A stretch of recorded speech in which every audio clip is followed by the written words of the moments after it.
Yılan mısın, şeytan mısın? Söyle sen nesin?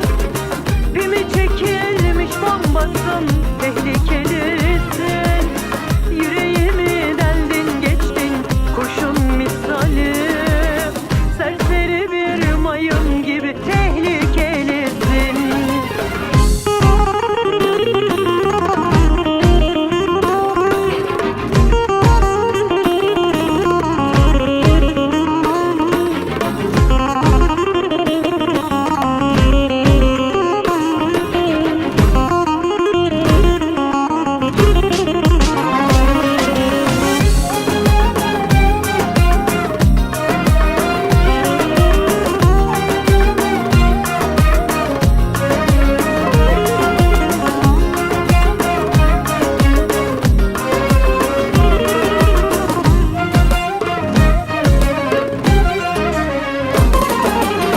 Ben gönlümü sana verdim, kandım aşkına.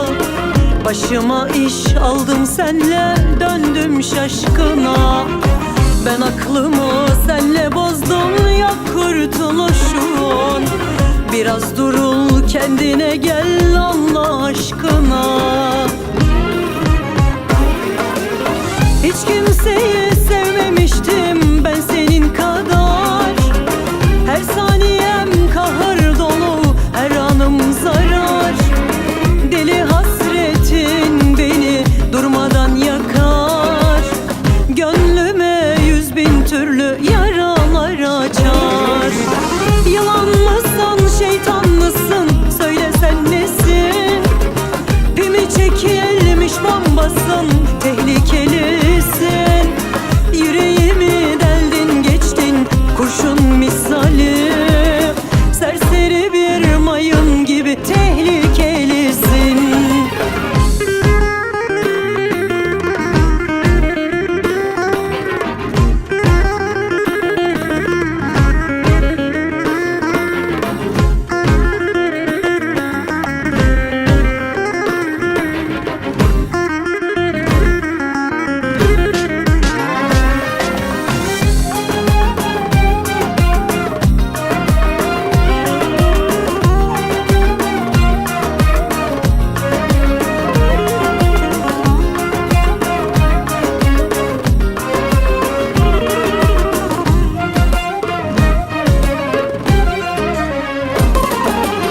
Aşk denilen cehenneme beni sen ittin.